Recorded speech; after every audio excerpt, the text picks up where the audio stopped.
Voice of south நேயர்களுக்கு வணக்கம். இந்த நேர்காணலில் நாம் சந்திக்கிருப்பவர் முன்னாள் குடியரசுத் தலைவர் ஏபிஜே அப்துல் கலாம் அவர்களின் அறிவியல் ஆலோசகர் டாக்டர் பொன்ராஜ் அவர்கள். வணக்கம் சார். வணக்கம் பாலாஜி சார். இப்போது நாளை 7ஆம் கட்ட தேர்தல் நடக்க இருக்கு. பிரதமர் மோடி இங்க தியானத்துல இருக்காரு. அமித்ஷாவும் இங்க புதுக்கோட்டையில் இருக்கக்கூடிய கோயிலுக்கு வந்துட்டு இப்ப திருப்பதி போயிருக்காரு. இது எல்லாமே பார்க்கிறோம். இந்த சூழலுக்கு மத்தியில ராகுல் காந்தி ஒரு எச்சரிக்கை கொடுக்கிறாரு தன்னுடைய கட்சி தொண்டர்களுக்கும், இந்தியா கூட்டணி கட்சி தொண்டர்களுக்கும். நீங்க இந்த வாக்கு எண்ணிக்கை நடைபெறக்கூடிய மையங்களை கவனமா பார்க்கணும் அப்படின்ற ஒரு எச்சரிக்கை கொடுக்கிறாரு. நாம தான் ஆட்சிக்கு வர போறோன்றதையும் உறுதிபட தெரிவிக்கிறாரு. இருந்தாலுமே ஒரு சந்தேகம் இருந்துகிட்டே இருக்கு. ஒருவேளை ஒரு தொங்கு நாடாளுமன்றம் அமையற மாதிரி இருந்தா திரௌபதி முர்மு யாரை அழைக்க போறாங்க? அதிகப்படியான இடங்களை கைப்பற்றக்கூடிய ஒரு வாய்ப்பு பாஜக தான் இருக்க போகுது. அப்போ பாஜக நாங்க தான் ஆட்சி அமைக்கணும் உரிமை கோரணும் பட்சத்துல ஃப்ளோட்டஸ் நடத்தப்படும் அப்படின்லாம் யூகங்கள் சொல்லப்படுது. நீங்க எப்படி இந்த சூழலை பார்க்குறீங்க? பிரதமர் மோடி அவர்கள் தேர்தல் நடைபெற்றுக் கொண்டிருக்கக்கூடிய இந்த தருணத்தில், நாளைக்கு கடைசி கட்ட தேர்தல் நடக்க இருக்கக்கூடிய இந்த தருணத்தில் மெடிடேஷன் செய்கிறேன் என்ற பெயரில் மீடியா அட்டென்ஷன் சீக்கிங்கா செயல்பட்டு இன்றைக்கு கன்னியாகுமரியிலே வந்து விவேகானந்தர் பாறையிலே உட்கார்ந்து மெடிடேஷன் பண்ணி ஒரு 17 ஆங்கிளில் ஃபோட்டோ எடுத்து வீடியோ எடுத்து இன்னைக்கு ட்விட்டரில், ஃபேஸ்புக்கில், சோசியல் மீடியா நெட்வொர்க்கில் பரப்பி விட்டு பிரச்சாரத்தை பண்ணி கொண்டிருக்கிறார். மௌன பிரச்சாரத்தை பண்ணி கொண்டிருக்கிறார். இதை வந்து அதாவது மதத்தை, நான் வந்து இந்துத்துவாவை போற்றுகிறேன், இந்துத்துவாவின் அடையாளமாக இருக்கக்கூடிய அந்த காவிய உடையை உடுத்தி விவேகானந்தர் பாறையில் உட்கார்ந்து நான் தரிசனம் செய்கிறேன் என்ற ஒரு உணர்வை அவர் தூண்டி, அந்த உணர்வின் மூலமாக இருக்கக்கூடிய 57 தொகுதிகளிலும் பிஜேபி வெற்றி பெற வேண்டும் என்ற எண்ணத்தை அவர் வெளிப்படுத்தி கொண்டிருக்கிறார். இது அப்பட்டமாக மக்களுக்கெல்லாம் இது தெரிகிறது. இது violation of model code of conduct என்று.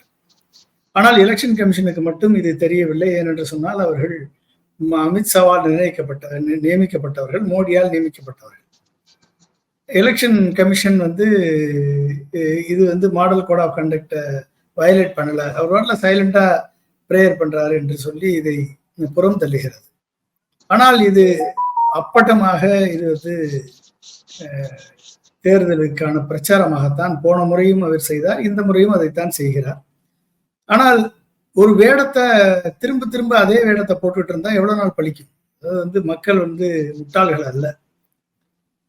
2019 போய் கேதார்நாத்லயோ ஏதோ ஒரு குகையில போய் உட்கார்ந்து தியானம் பண்றேன்னு சொல்லி விஸ்வகுரு என்ற பெயரை மாற்றிக்கொண்டார். இப்ப வந்து விவேகானந்தராக வெளிவர போறார். நாளைக்கு 1ஆம் தேதி சாயந்தரம் நீங்க பார்த்தாலும் பாருங்க, துண்டு கழுத்து வரைக்கும் வந்துருச்சு.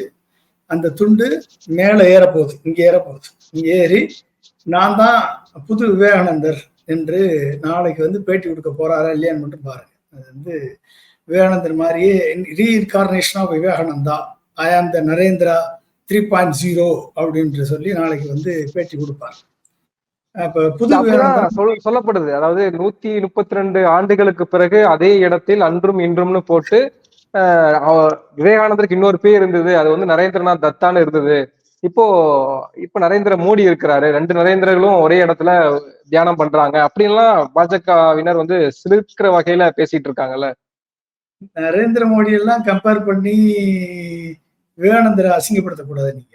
அதாவது வந்து விவேகானந்தர் வந்து இஸ் எ ஹிந்து செயின்ட், அந்த துறவி.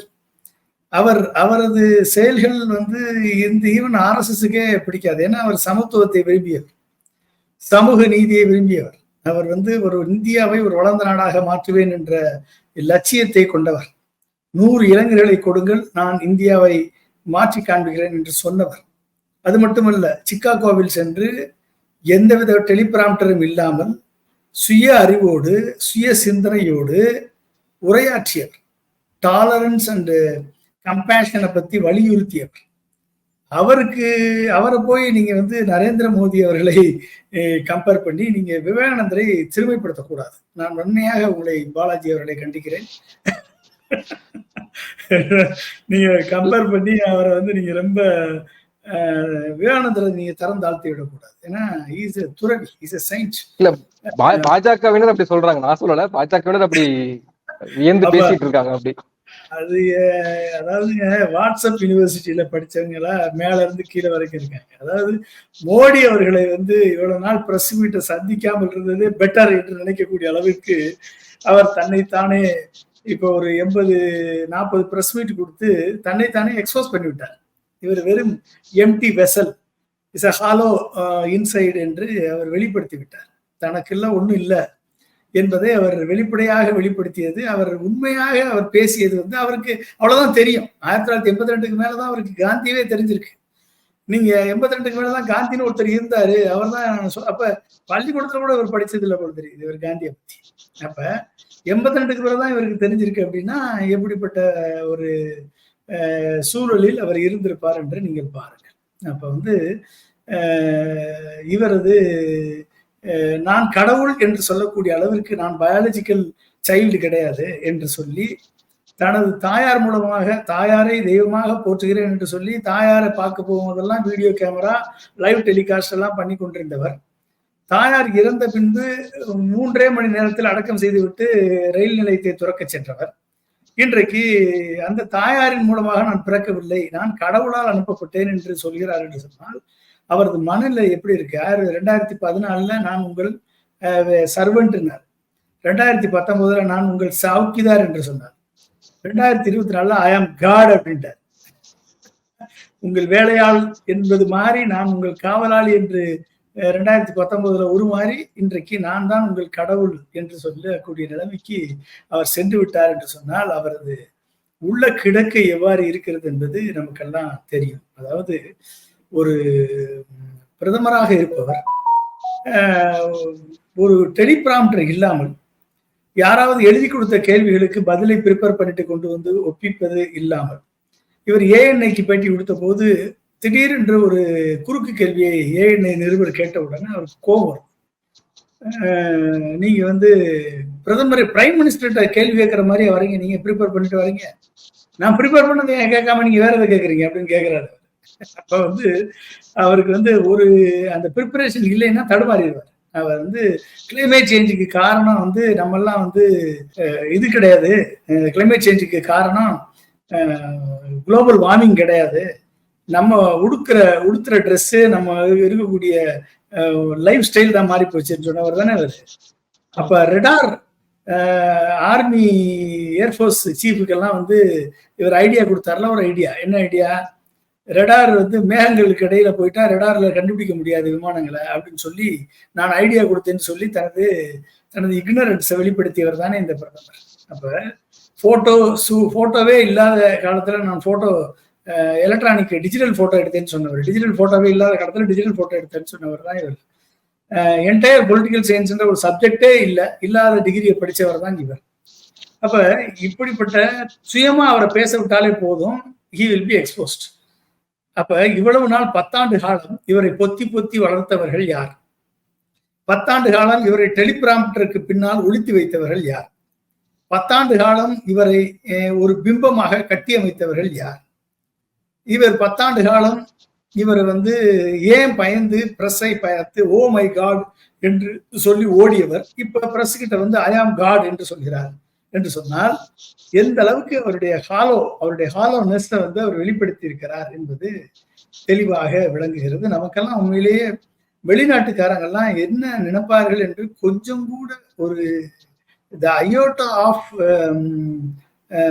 ஒரு ஒரு அது என்ன சொல்றது, ஒரு வெட்கம் இல்லையா என்று கேட்கக்கூடிய அளவிற்கு இவர் தனது அறிவுத்திறனை வெளிப்படுத்துகிறார். ஒரு வாட்ஸ்அப் யூனிவர்சிட்டியில படிச்சதெல்லாம் வச்சுக்கிட்டு வந்து ஒரு வரலாற்று புத்தகத்தை படித்திருந்தால் கூட தெரியும். 1940 காந்தியை பற்றிய ஒரு படத்தை அமெரிக்கன் அகாடமி ஆஃப்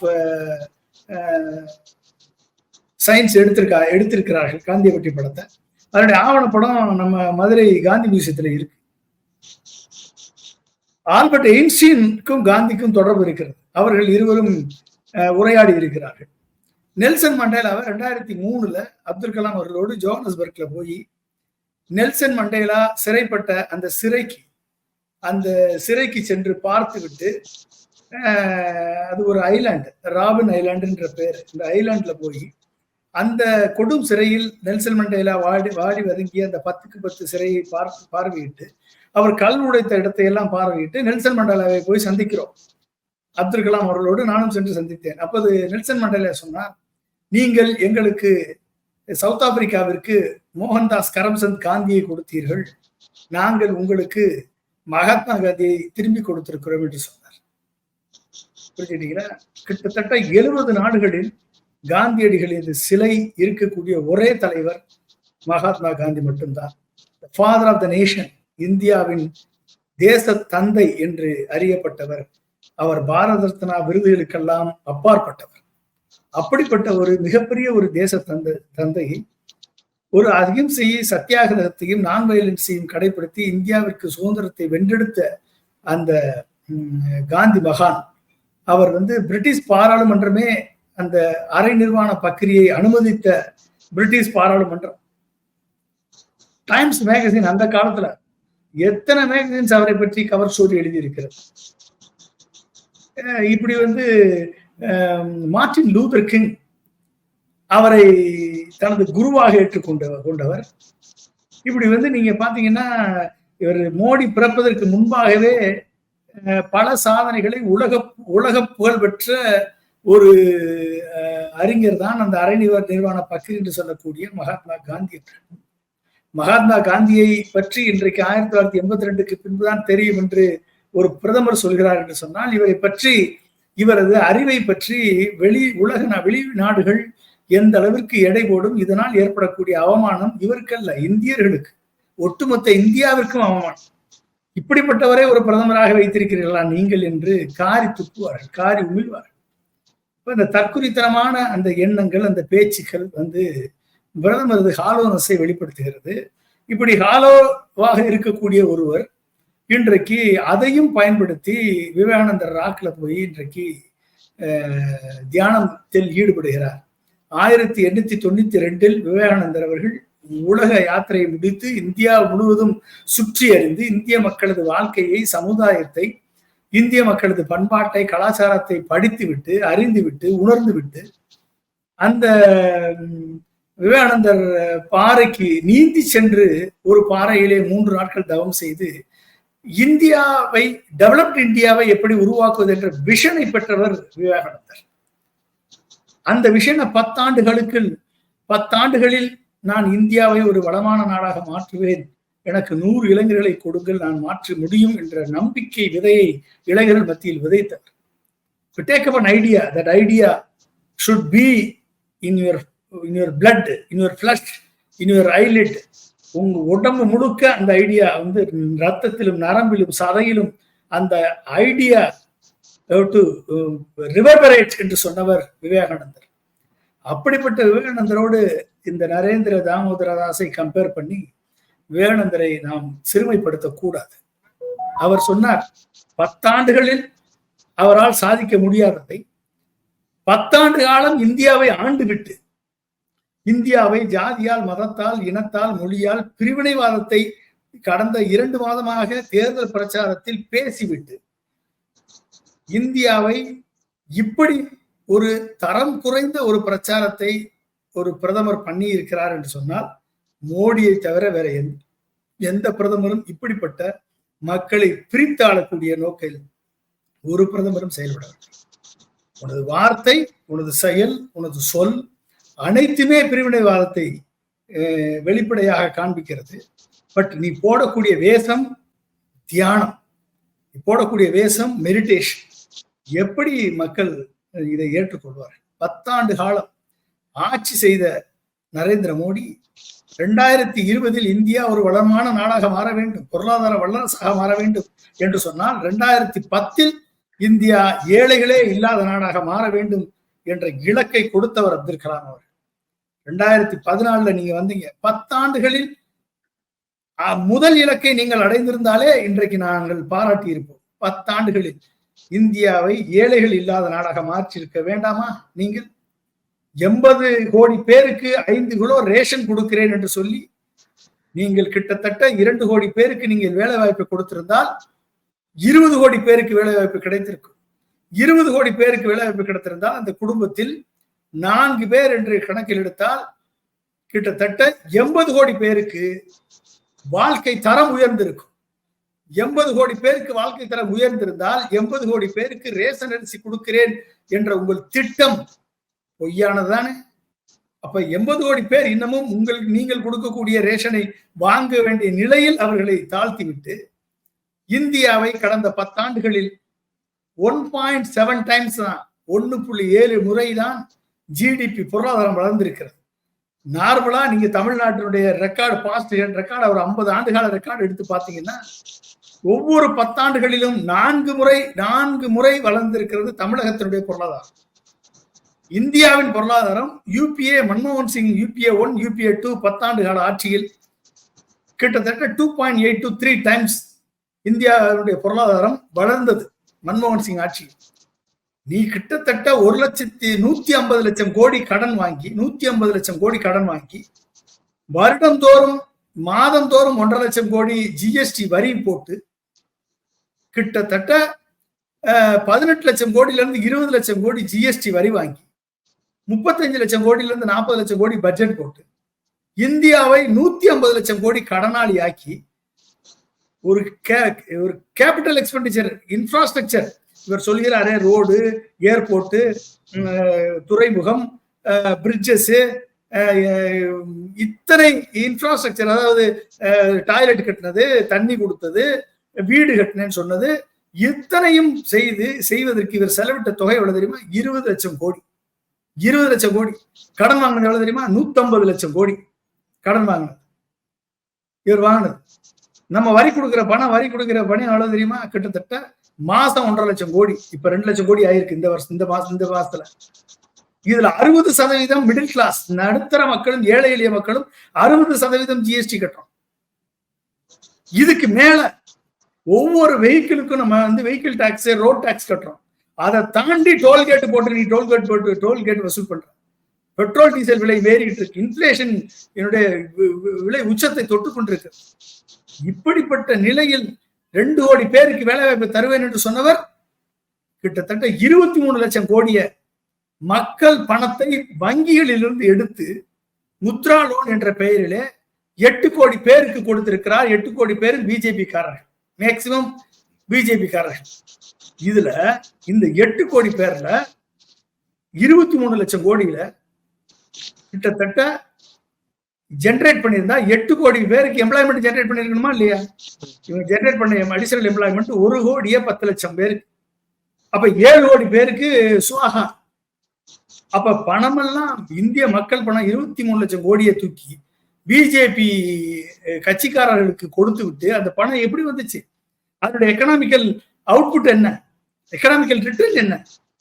அதனால் ஏற்படுத்தப்பட்ட வேலை வாய்ப்பு என்ன? எங்க இருக்கு ஒயிட் பேப்பர்? இதுவரைக்கும் நரேந்திர மோடி பதில் சொல்லியிருக்காரா?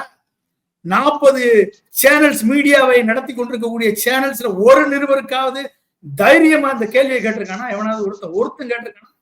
கோடி மீடியாவை சேர்ந்தவன் சொல்லுங்க பாப்போம். 24 லட்சம் கோடிய கார்பரேட்டுக்கு பணத்தை தள்ளுபடி பண்ணிருக்காரு இந்த மோடி அவர்கள். இது யாருடைய பணம்? இது நீங்க சொல்ற விமர்சனங்களா இருக்கு இல்லையா? நீங்க சொல்ற இத்தனை விமர்சனங்கள் இருக்கு. அவர் தமிழ்நாட்டுக்கு வரது உட்பட பல விமர்சனங்கள் இருக்கு. இங்க கேலியும் கிண்டலும் உள்ளாக்கப்படுது, அது விமர்சிக்கப்படுது. வட மாநிலங்களிலும் தேஜஸ்வி உட்பட பலரும் அதை கேள்வி எழுப்புறாங்க. கேமரா இல்லாம நீங்க ஏன் போகக்கூடாது, தியானம் பண்ணக்கூடாதுன்னு கேட்கறாங்க. ஆனால் அதையும் தாண்டி அவர் செய்யறாரு அப்படின்னா அது பயன் கொடுக்காமல அதை செய்வாரு, இல்ல வெற்றிக்கான ஒரு அடித்தளமும் அது அமையும் அப்படின்றதுனாலதான் அதை செய்யறாங்க. எப்படிங்க ஜெயிப்பாரு? நீங்க நல்லா கணக்கு பாருங்க. கிட்டத்தட்ட 2014 பிஜேபி வாங்கிய ஓட்டு சதவீதம், என்டிஏ வாங்கிய ஓட்டு சதவீதம் 31%. 31%. 2019 6% கூடி 37% ஓட்டு வாங்கி 22 கோடி பேர் 22 கோடி ஓட்டு 22.9 கோடி ஓட்டு வாங்கியிருக்காங்க பிஜேபி என்டிஏ பிஜேபி கூட்டணி. காங்கிரஸ் வாங்கின ஓட்டு வந்து கிட்டத்தட்ட 19 கோடி 19%, 19.31% 2014, 19.49% 2019. 2019 19% வாங்கினாங்க, 2014 19%.31, 2019 0.18% கூட காங்கிரஸ் வாங்கியிருக்கு. இவங்க 6% கூட வாங்கியிருக்காங்க. 22 கோடி ஓட்டு வாங்கியிருக்காங்க. காங்கிரஸ் வாங்கிய ஓட்டு 14 கோடி ஓட்டு. ஓகே, நீங்க இந்தியா பிளாக், ஒட்டுமொத்த இந்தியா பிளாக்குடைய கட்சிகளை மட்டும் மம்தா பானர்ஜியை விட்டுட்டீங்கன்னா, இந்தியா பிளாக் வாங்கின ஓட்டை மட்டும் நீங்க கால்குலேட் பண்ணி பாத்தீங்க அப்படின்னா 2019 பார்லிமெண்ட் எலெக்ஷன் படி 22.5 கோடி ஓட்டு வந்துருச்சு. 22.5 கோடி ஓட்டு யாரு? India block. என்டிஏக்கு 22.90 கோடி ஓட்டு. கிட்டத்தட்ட ரெண்டுமே சமத்துல 37% வந்துருச்சுன்னு வச்சுக்கோங்க. Just mere strength of the parties, அவ்வளவுதான். 37% வந்தாச்சு. இன்னைக்கு இருக்கக்கூடிய சூழல்ல என்டிக்கு கூட்டணியே கிடையாது. எங்க இருக்கு கூட்டணி? அகாலிதள் கிடையாது, சிவசேனா கிடையாது, எடப்பாடி தலைமையிலான ஏடிஎம்கே கிடையாது, மகாராஷ்டிராவில் சிவசேனாவும் என்சிபியும் கிடையாது, நிதிஷ்குமார் மட்டும் இப்ப உள்ள இருக்காரு. வேற என்ன யார் இருக்கா? எந்த கூட்டணி இருக்கு? எந்த கூட்டணி கிடையாது. அப்ப என்டி கூட்டணி ஒன்லி பிஜேபி தான் என்டி கூட்டணியா இருக்கு. அப்ப இந்த ஓட்டு சதவீதம் குறையுமா குறையாதா? 37%க்கு மேல போறதுக்கு எங்க வாய்ப்பு இருக்கு? ஒண்ணு ஃபர்ஸ்ட் கொஸ்டின். சரி, ரெண்டாவது கொஸ்டின், காங்கிரஸ் தலைமையிலான இந்தியா பிளாக் 37% இருக்கு. 36.5% இருக்கு. ஓகே, இன்றைக்கு இந்தியா பிளாக் ஒற்றுமையாக இருக்கிறதன் காரணமாகவும் ஓபிசி ரிசர்வேஷனை நாங்க வந்து 50% உச்சவரம்புக்கு மேல ஏற்றுவோம் என்று சொல்லி பிஜேபி கடைபிடித்த சோசியல் இன்ஜினியரிங் என்று சொல்லப்படக்கூடிய ஓபிசி மக்களையே பிளவுபடுத்திய அந்த சோசியல் இன்ஜினியரிங் அமித்ஷாவும் மோடியும் செய்த அந்த ஜாதி பிரிவினை, மேக்ரோ பாலிடிக்ஸ், இந்துத்துவா பாலிடிக்ஸ். ஆனா மைக்ரோ பாலிடிக்ஸ், ஜாதி பிரிவினை படுத்திய அந்த மைக்ரோ பாலிடிக்ஸ் பீகார்லையும், உத்தரப்பிரதேசத்திலையும், ராஜஸ்தான்லையும், மத்திய பிரதேசத்திலையும் இன்றைக்கு அவுட்டு. ரஜபுத்திரர்கள் எதிர்த்து கிளம்பி நிற்கிறார்கள், ஜாட் மக்கள் எதிர்த்து கிளம்பி நிற்கிறார்கள், அனைத்து ஓபிசி மக்களும் இன்றைக்கு ஒன்றாக சேர்ந்திருக்கிறார்கள். இதை ஹார்னஸ் பண்ணியது அகிலேஷ் யாதவும், ராகுல் காந்தியும், பிரியங்கா காந்தியும், தேஜஸ்வி யாதவும் இத கன்சாலிடேட் பண்ணியிருக்காங்க. ராஜேஷ் பைலட் மிகப்பெரிய ஒரு தீவிரமான ஒரு வேலை களப்பணி ஆற்றியிருக்கிறார். ஓகே, சோ இப்படி இப்படிப்பட்ட ஒரு சூழல் அங்கு நிலவுகிறது. இவங்க பிஜேபி சைடுல என்ன நிலவுகிறது? ஒரே ஒரு ஸ்ட்ரோக்ல பிஜேபியினுடைய ஒட்டுமொத்த அந்த சமூக நீதி என்று சொல்லுகிறாளே, பாசிட்டிவ் சோசியல் ஜஸ்டிஸ்னு ஒரு வெற்றுக்கூச்சல். அந்த வெற்றுக்கூச்சல சோசியல் இன்ஜினியரிங்க, ஜாதிவாரி கணக்கெடுப்பு எடுப்போம், 50% உச்சவரம்பை உயர்த்துவோம்னு சொல்லி ஒரே ஸ்ட்ரோக்ல காங்கிரஸ் முடிச்சு விட்டாங்களா இல்லையா? முடிஞ்சா? அது ஒரே ஸ்ட்ரோக்ல அடிச்சாச்சு. அப்ப அங்க வந்து அனைத்து ஓபிசி மக்களும் ஒன்றாக சேர்கிறார்கள். இது ஒண்ணு. மோடி வந்து அதிகமான பிரச்சார கூட்டங்களில் இந்தியாவில் பேசியது மோடி மட்டும்தான். ஏன்னா ரஜகத துரகாதிபதிகள், அவருக்கு ஹெலிகாப்டர் இருக்கு, எல்லாமே எல்லா வசதியும் இருக்கு. அந்த அதிகமான பேசிய கூட்டங்கள்ல 60% சேர் கூட ஃபில்லப் ஆகல. ஆனா ராகுல் காந்தி, பிரியங்கா காந்தி, அகிலேஷ் யாதவ், தேஜஸ்வி யாதவ், இவர்கள் பங்கு பெறக்கூடிய கூட்டங்கள் எல்லாம் வந்து நிரம்பி வழிகிறது. வழிஞ்சா இல்லையா? நிரம்பி வழிந்தது. மக்கள் சாரையாக செல்கிறார்கள். காங்கிரஸ் கொடுத்த அந்த கேரண்டி, அது செய்வது எப்படி செய்வார்கள், இதை செய்வதற்கு அவர்களால் முடியுமா முடியாதா, அது ரெண்டாவது பின்னால. ஆனால் இந்த கேரண்டி அட்ராக்ட் பண்ணிச்சா இல்லையா? இன்டர்ன்ஷிப் ட்ரைனிங் பெண்களுக்கு, இப்படி பல்வேறு ஸ்கீம்ஸை வந்து இன்னைக்கு அட்ராக்ட் பண்ணிருக்கு. அது மாதிரி வந்து இது 100 நாள் வேலை வாய்ப்பு திட்டம், 400 ரூபாயை உயர்த்துவது, அந்த வேலை நாட்களை உயர்த்துவது, இப்படி பல்வேறு ஸ்கீம்ஸ் வந்து கேரண்டி இன்னைக்கு அட்ராக்ட் பண்ணிருக்கு. 4வது அடுத்து மோடி சைடில் எடுத்துக்கோங்க. சிவராஜ் சிங் சௌஹானை எதிர்த்து சிவராஜ் சிங் சௌஹானை வந்து சீஃப் மினிஸ்டர் பதவியிலிருந்து தூக்கி இன்றைக்கு அவர் வருத்தத்தில் இருக்கிறார். வசுந்தராஜே சிந்தியா வருத்தத்தில் இருக்கிறார். இன்னைக்கு நிதின் கட்கரியுடைய தொகுதியில 1.5 லட்சம் ஓட்டை காணும். எலெக்ஷன் கமிஷன் ரிமூவ் பண்ணிருச்சு. யாரு ரிமூவ் பண்ணிச்சு? ஏன்னா நிதின் கட்கரி பிரைம் மினிஸ்டர் கேண்டிடேட்டா வந்துடக்கூடாது, ஜெயிச்சிடக்கூடாது. இது சிவராஜ் சிங் சௌஹான் எம்பி கேண்டிடேட்டா ஜெயிச்சிடக்கூடாது. வசுந்தராஜே எம்பி கேண்டிடேட்டா வந்துடக்கூடாது.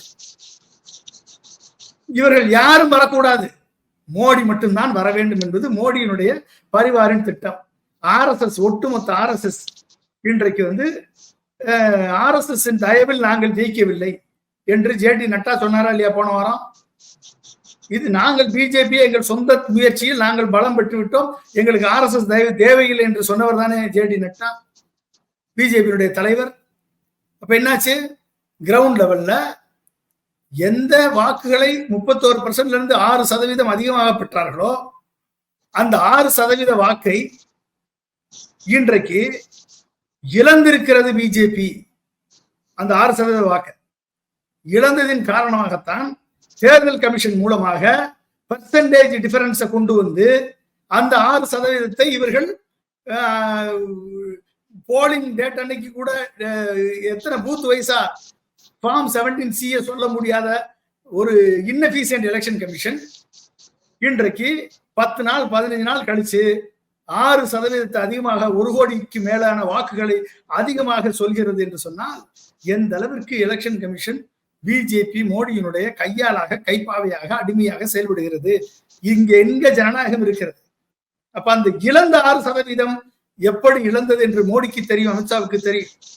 எப்படி இதை சரி செய்வது என்று மோடியின் உத்தரவின் பேரில் எலெக்ஷன் கமிஷனுக்கு தெரியும்.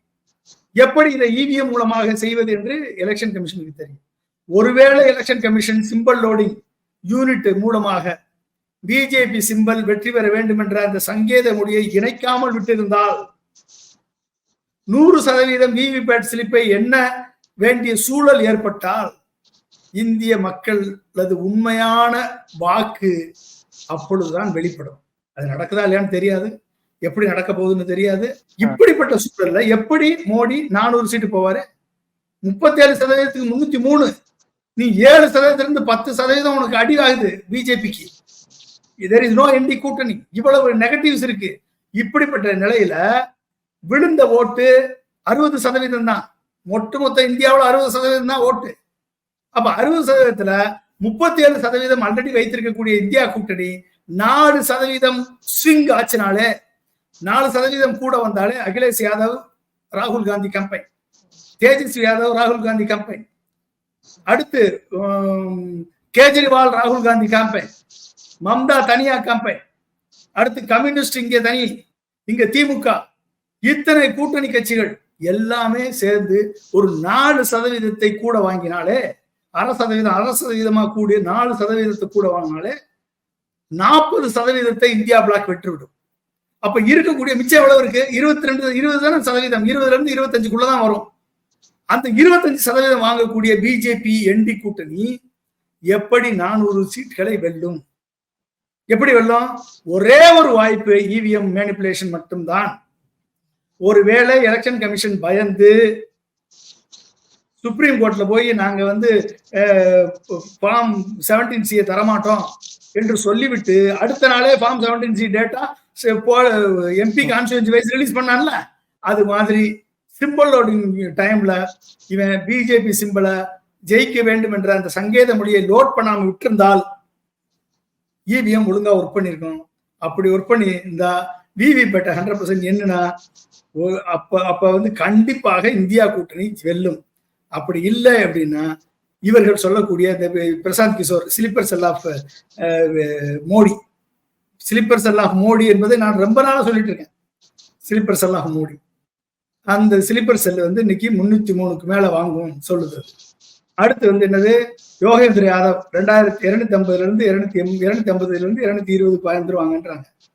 அடுத்து இனி நாளைக்கு வர எக்ஸிட் போல் பாருங்க, எல்லாம் மோடி தான் 300க்கு மேல வருவாரு, எல்லாம் வருவாரு. ஒரு ஒரு களம் அமைக்கப்படும். ஒரு எக்ஸிட் போல் ரிசல்ட் வரும். அதுக்கப்புறம் என்ன ஆகும்? எலெக்ஷன் கமிஷன் இவிஎம் மேனிபுலேட் பண்ண ரிசல்ட் உங்களுக்கு வரும். இதுதான் வரப்போகுது. ஓகே, இது வந்தால் எப்படிப்பட்ட சூழல் மக்கள் ரியாக்ட் பண்ண போறாங்கன்றது, மக்கள் ஜனநாயகத்தை காப்பதற்கு எப்படி மக்கள் கொதித்தெழுவார்கள் என்பது அன்னைக்கு ஜூன் 4ஆம் தேதி தான் தெரியும். ஜெயராம் ரமேஷ் சொல்றாரு 48 மணி நேரத்துல நாங்க இந்தியா கூட்டணியினுடைய பிரதமர் வேட்பாளர் யாருன்னு அதிக இடங்களை கைப்பற்றக்கூடிய கட்சியினுடைய அவர் தான், அந்த கட்சி தான் வந்து பிரதமர் வேட்பாளர் யாருன்னு முடிவு பண்ணும் அப்படின்னு சொல்றாரு. அதனால 48 மணி நேரத்துக்குள்ளாகவே வந்து பாஜக வந்து குதிரை பேர அரசியல் வந்து செஞ்சிருவாங்க. புளோடெஸ்டுக்கு வந்து நாங்க தான் அதிக கட்சியாக அதிக இடங்களை கைப்பற்றி இருக்கோம், நாங்க வந்து ஆட்சி அமைக்கணும்னு உரிமை கோர போவாங்க திரௌபதி முர்மு கிட்ட. இப்போ திரௌபதி முர்மு வந்து ஒருவேளை சரி ஓகே புளோடெஸ்ட் பண்ணுங்க, நிரூபிச்சு காட்டுங்கன்னு சொல்லிட்டா அப்போ பாஜக அவங்களுடைய வேலைகளை ஆரம்பிச்சிருவாங்க அப்படின்லாம் சொல்லப்படுது இல்லையா? அப்ப அதுக்கான யூகங்களும் இருக்கு இல்லையா, ஒருவேளை சரிசமமா வந்தா? அதாவது pre poll alliance, post poll alliance இருக்கு. ப்ரீ போல் அலையன்ஸ் வந்து என்டி கூட்டணி, போஸ்ட் போல் அலையன்ஸ் வந்து இந்தியா பிளாக்.